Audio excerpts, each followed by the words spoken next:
Una de nuestras obras pasarían el escrutinio de la justicia de Dios para traernos salvación. Dios te bendiga, amado hermano. ¿Conoces lo que significa la doctrina de la justificación? ¿Conoces lo que significa la obediencia activa y pasiva de Jesús? ¿Conoces lo que significa a cabalidad la regeneración?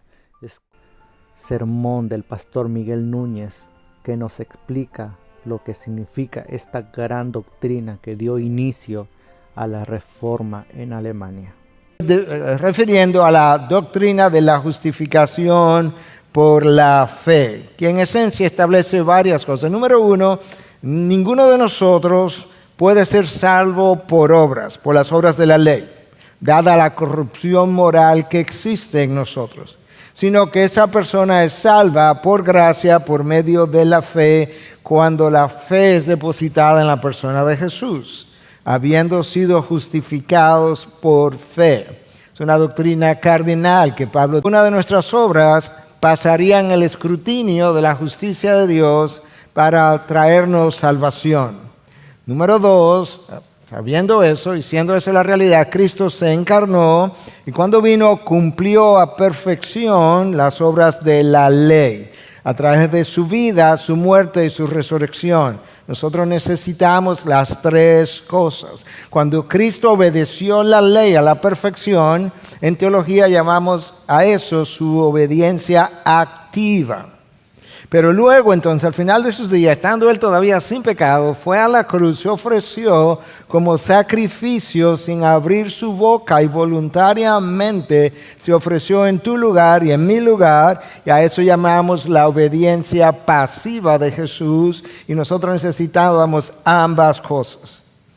Número tres, al momento de la justificación, Dios de manera soberana hace nacer de nuevo al pecador, y ahora que él tiene sus ojos abiertos y el entendimiento abierto, él puede entender el Evangelio. Al escuchar el Evangelio recibe convicción de pecado, y al recibir convicción de pecado es movido por el Espíritu a pedir perdón. Él es perdonado por medio del sacrificio de Cristo. Él deposita su confianza en la persona de Cristo y lo recibe o lo acepta como Señor y Salvador, de manera que el nuevo nacimiento, la regeneración, precede a lo que es la justificación para que puedas entender el Evangelio. Y en ese momento las cosas coinciden, pero es en ese momento que el pecador es justificado.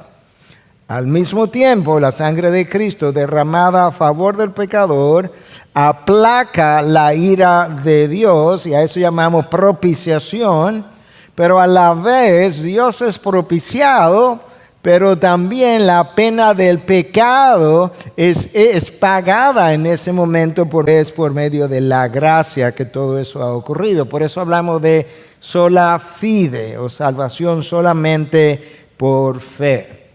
Todo lo anterior resume la doctrina, de una forma muy breve, la doctrina de la justificación por la fe, que Lutero consideró como el artículo o el principio sobre el cual la iglesia o se levanta o se cae.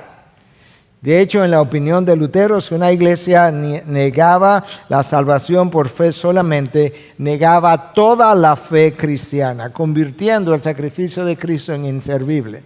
Así de central a nuestra fe es esta doctrina, y así la consideró y la predicó Martín Lutero. Lutero estaba tan convencido de eso que entendía que una iglesia, no importa lo grande que fuera, el número de ministerios que pudiera tener, si negaba la doctrina de la justificación por fe solamente, era una iglesia apóstata. Y esa doctrina, esa creencia fue considerada como la causa instrumental de la Reforma, el instrumento que Dios usó para propulsar la Reforma. La causa instrumental, la causa material fue sola Escritura, o el instrumento que Dios usó para darle forma a todo el movimiento. Entonces eso es como un resumen muy, muy breve de lo que Pablo dice en Romanos 5:1. Habiendo sido justificado por la fe, Ahora viene